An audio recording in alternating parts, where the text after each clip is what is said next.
In February 1935, a desperate committee sat in London asking the wrong question.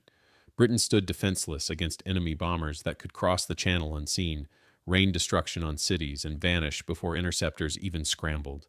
The Air Ministry had assembled the nation's brightest scientific minds with one urgent request. Could they build a death ray, a directed beam of energy powerful enough to knock aircraft from the sky before they reached the coast?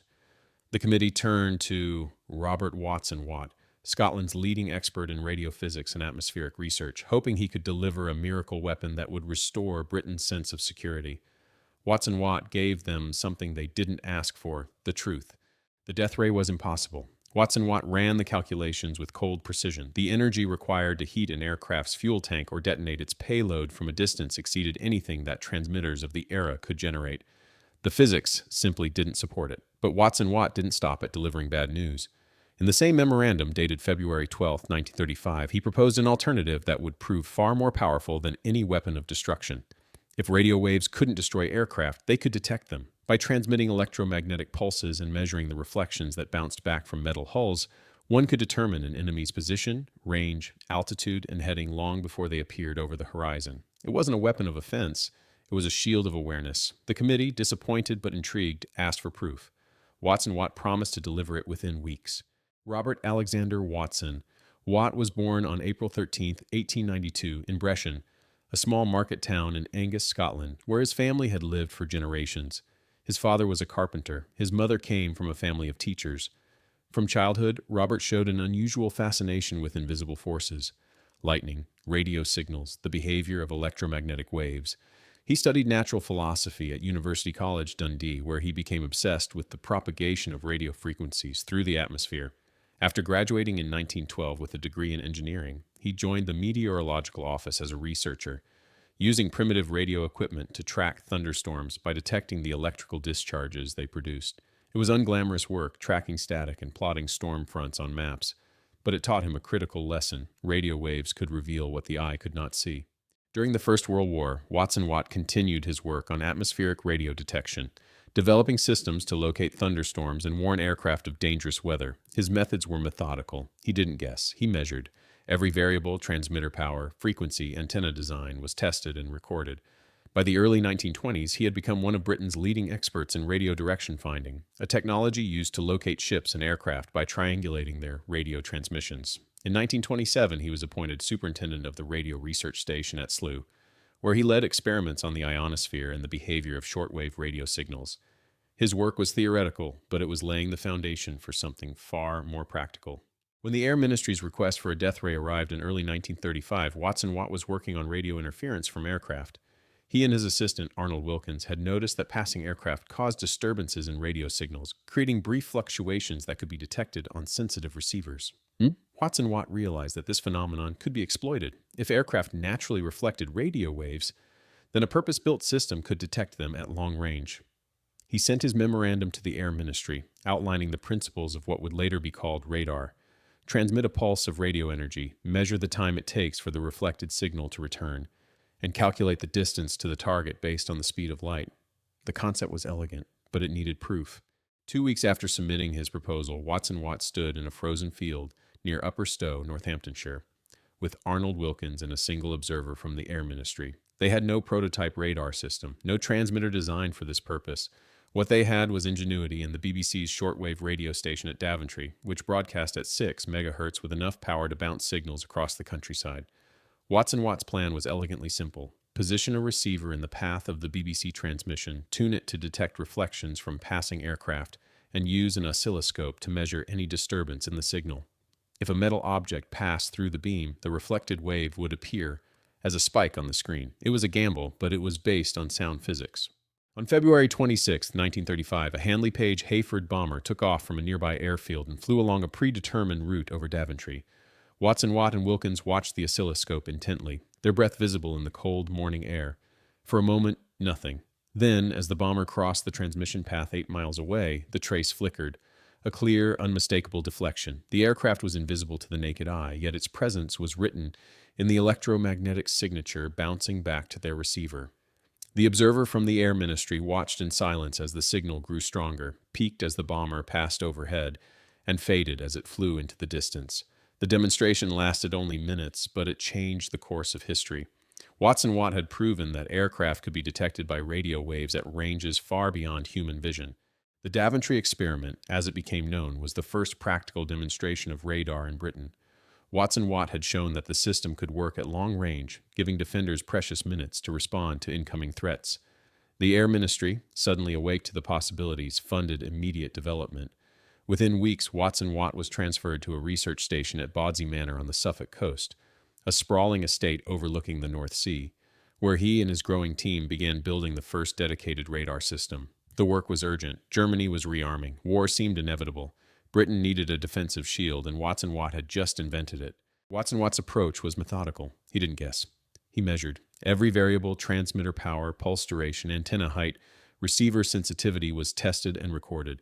He understood that radar was fundamentally a problem of signal processing. How to distinguish a faint return echo from the noise of the environment. The reflected signal from an aircraft was astonishingly weak, roughly 1/10 of 1/quintillionth of the transmitted power. To detect such a signal required not brute force, but precision. Watson Watt designed antennas with high directional gain, receivers with narrow filters to isolate the return pulse, and display systems that could present the information in real time to operators who would translate the raw data into actionable intelligence. His team experimented with different wavelengths and discovered that longer waves, around 10 to 13 meters, traveled farther and reflected reliably from large metal objects.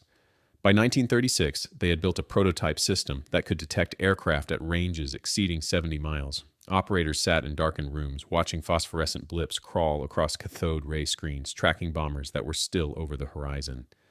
But Watson Watt knew that a single station was useless. To protect Britain, radar needed to cover the entire coastline, forming an invisible net that no bomber could slip through undetected. He proposed a network of linked stations, each overlapping the other's coverage, feeding information to a central command that could coordinate interceptor response. He called it Chain Home. The engineering challenge was immense. Each chain home station required towering steel masts, some reaching 360 feet, to support the transmitting antennas and separate receiving towers to capture the return signals. The system had to operate continuously in all weather with minimal maintenance. Watson Watt insisted on redundancy and robustness. The steel lattice towers, though conspicuous, were nearly indestructible. Bombs passed through the open framework without causing catastrophic damage. Every component was designed not for elegance, but for survival. The first stations were erected along the southeastern coast, their skeletal towers rising above the cliffs like sentinels, watching for an enemy that hadn't yet arrived. By 1938, the first 3 chain home stations were operational, providing 24-hour coverage of the southeastern approaches to Britain. By September 1939, when war broke out, 20 stations formed an unbroken chain from the Isle of Wight to the Orkney Islands, each capable of detecting aircraft at ranges up to 100 miles. The system was not perfect. Chain home worked best at high altitudes. Low-flying aircraft could slip beneath the beam. Watson Watt's team responded by developing Chain Home Low, a complementary network using shorter wavelengths to detect targets down to sea level. Together, the two systems provided overlapping coverage across all approach vectors. Britain's invisible shield was complete. The Luftwaffe, preparing for the invasion of Britain in 1940, recognized the tall radar towers along the coast but fatally misunderstood their importance. German intelligence knew the British had detection equipment, but assumed it was experimental and unreliable. On August 12, 1940, as part of Operation Eagle Attack, the Luftwaffe launched targeted raids against several radar stations, hoping to blind fighter command before the main assault. The attacks damaged some installations, but most were back online within hours. Only the Ventnor station on the Isle of Wight was knocked out for a significant period, and even then, operators simulated its signals to prevent the Germans from realizing it was down. Reichsmarschall Hermann Göring, frustrated by the lack of results, concluded that further attacks on radar stations were pointless. He ordered his bombers to focus on airfields instead. It was a catastrophic miscalculation. During the Battle of Britain, radar gave fighter command an insurmountable advantage. German formations assembling over France were detected the moment they lifted off. By the time they crossed the Channel, RAF controllers knew their numbers, altitude, and heading. Spitfires and Hurricanes, scrambled with minutes to spare, climbed to intercept with devastating precision. The Luftwaffe, expecting to surprise British defenders with massed attacks, found themselves ambushed again and again. Pilots returned to base baffled, reporting that the RAF seemed to anticipate every move. They could not comprehend how the British always knew where they were. Some suspected spies, others blamed bad luck. None guessed the truth. Britain could see them coming from 70 miles away. Watt's radar had transformed air defense from guesswork into science. Before radar, defending an island required standing patrols, fighters flying endless circles, burning fuel and exhausting pilots, hoping to intercept an enemy by chance. With radar, every sortie became deliberate. Controllers on the ground directed pilots to the exact location of enemy formations, conserving fuel and maximizing effectiveness. The system didn't just detect aircraft, it multiplied the force of every squadron. Historians later calculated that radar allowed the RAF to field the equivalent of 3 times its actual strength. Without it, Britain would have needed hundreds more fighters and thousands more pilots, resources it simply didn't have.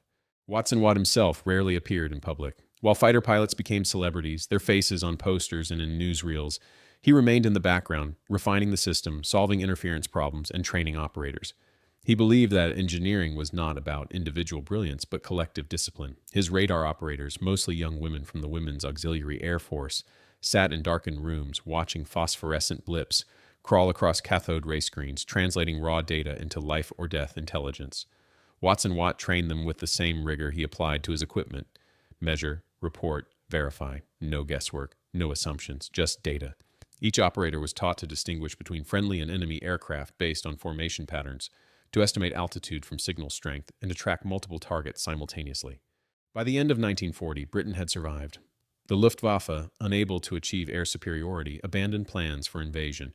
Radar had not won the battle alone, but without it, the battle would have been unwinnable. Watt's system had given Britain time to scramble, time to position, time to fight. In warfare, time is the rarest commodity, and radar had made it abundant. The system spread rapidly. Allied forces deployed radar on ships, guiding naval gunfire and detecting submarines. Ground units used portable radar to track artillery shells and guide counter-battery fire. By 1941, Watt was sent to the United States to share his expertise with American engineers who had been devastated by the attack on Pearl Harbor and were desperate to catch up. After the war, Watt received a knighthood and international recognition as the father of radar. He accepted the honors with characteristic modesty, insisting that the achievement belonged to his team, not to any individual. He spent the post-war years consulting, writing, and advocating for the peaceful application of radio technology. In 1956, living in Canada, he was pulled over by police for speeding, caught by a radar gun, a technology derived directly from his wartime invention. He reportedly laughed and said, "My God, if I'd known what they were going to do with it, I'd never have invented it." But his humor masked a deeper truth. Once discovered, knowledge cannot be undiscovered. Technology serves whoever wields it. Watt died on December 5, 1973, aged 81, in London. By then, radar had become so ubiquitous that few remembered a time before it existed. Air traffic control, weather forecasting, maritime navigation, and space exploration all relied on the principles he had pioneered. His invention had transcended its military origins to become an invisible foundation of modern civilization. Every flight that lands safely, every storm tracked before it makes landfall, every satellite that orbits the Earth carries the fingerprint of the Scottish physicist who proved that radio waves could see. His story is a reminder that the greatest inventions often emerge not from what we seek, but from what we accept. The Air Ministry wanted a death ray. Watt gave them sight. They asked for destruction. He offered detection. And in doing so, he built a shield that saved a nation. The beam they never wanted became the beam that changed the world. History is full of brilliant weapons, but Watt's brilliance was in refusing to build one. Instead, he turned the invisible into the visible, the unknown into the known, and gave defenders the one advantage that no amount of firepower could match: awareness. His legacy is not a monument, but a method. The understanding that electromagnetic waves carry information, and that information, properly decoded, can save lives. Watt's radar didn't kill, it revealed. And in the revealing, it saved a nation. Watt never sought fame. He was a physicist, not a showman. While the newspapers celebrated the fighter pilots who defended Britain, Watt remained in laboratories and control rooms, quietly ensuring that his system worked. He understood that the true measure of an invention is not its initial success, but its endurance. Radar didn't just win a battle, it redefined strategy. After 1945, no military force could operate without detection systems. The Cold War became a contest of radar coverage, each side racing to detect missiles and bombers before they struck. Watt's principle, bounce a signal, measure the return, evolved into phased arrays, synthetic aperture systems, and over-the-horizon detection. But the core logic remained his. In civilian life, radar became indispensable. Meteorologists used it to track hurricanes and tornadoes, saving thousands of lives by providing early warnings. Air traffic controllers used it to guide aircraft through crowded skies, preventing collisions and managing the explosion of commercial aviation. Ships navigated fog-bound harbors with radar guidance, reducing maritime accidents. Watson Watt watched these developments with satisfaction, not pride. He often said that science exists to solve problems, not to glorify scientists. His legacy was not a monument, but a method. The understanding that electromagnetic waves carry information and that information, properly decoded, can save lives. He had given humanity a new sense, the ability to see beyond the limits of human vision. When historians write about the Battle of Britain, they speak of Spitfires, of Churchill's speeches, of courage in the skies. But those who study the war more deeply know the truth. Britain was saved not by heroism alone, but by physics. Watson Watt's radar gave the RAF eyes. Without it, courage would have been wasted, scrambled too late, directed to the wrong coordinates, blind to the enemy's approach. Radar turned desperation into precision. It transformed air defense from a gamble into a system. And systems, not miracles, win wars. The death ray they demanded never came. Instead, they received something far more powerful, the ability to know what the enemy was doing before the enemy knew they were being watched. Sir Robert Watson Watt lived long enough to see his invention transform the world, but he never saw himself as its father. He called himself its midwife, assisting in the birth of something inevitable. Radio waves had always bounced off metal. Nature had been demonstrating radar since the first lightning storm reflected off the first mountain. Watson Watt simply taught humanity to listen, and in listening, Britain learned to see. The death ray they demanded never came. Instead, they received something far more powerful, the ability to know what the enemy was doing before the enemy knew they were being watched. Watson Watt's beam didn't kill, it revealed. And in the revealing, it saved a nation. The years following the war saw radar technology evolve at a pace Watson Watt could scarcely have imagined. The same principles he had demonstrated in a frozen field in Northamptonshire were now being applied to guide missiles, map terrain, detect weather patterns, and explore space. NASA's early space missions relied on radar to track spacecraft and communicate with astronauts. Oceanographers used radar to study wave patterns and ocean currents. Geologists used ground-penetrating radar to survey buried structures and natural resources. Every application traced its lineage back to Watson Watt's fundamental insight. Electromagnetic waves bounce off objects, and by measuring those reflections, we can learn about the world around us. Watson Watt's influence extended beyond technology. His methodical approach, measure, test, refine, became the foundation of post-war scientific research. He demonstrated that innovation didn't require flashes of genius, but disciplined application of known principles. His memorandum to the Air Ministry in 1935 was a model of clarity. State the problem, analyze the physics, propose a solution, and prove it works. That approach, now standard in engineering, was revolutionary in its time. Watson Watt showed that the path from theory to application could be short if the science was sound and the execution rigorous. His work inspired a generation of engineers who built the post-war technological boom. In his later years, Watson Watt reflected on the dual nature of his invention. Radar had saved Britain, but it had also enabled new forms of warfare. Guided missiles, precision bombing, and early warning systems all depended on radar. He never regretted his work, but he understood that science is morally neutral.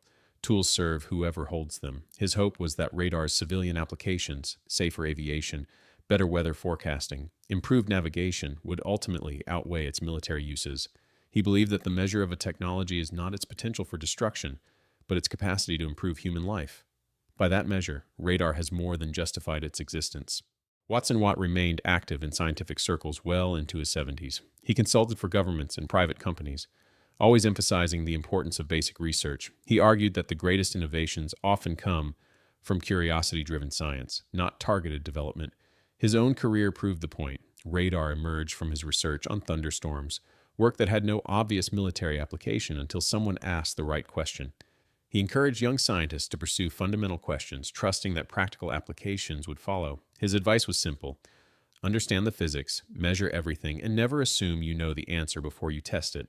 When Watson Watt died in 1973, the world had been transformed by radar in ways that would have seemed like science fiction in 1935. Satellites orbiting the Earth used radar to map the surface, track weather systems, and monitor military activity. Commercial airlines relied on radar for navigation and collision avoidance. Police used radar guns to enforce speed limits. Doctors were beginning to explore medical applications using ultrasound, a technology closely related to radar, to image the human body. Watt's invention had become so pervasive that it was invisible, woven into the fabric of modern life. Few people stopped to think about how radar worked or who had invented it. It simply was.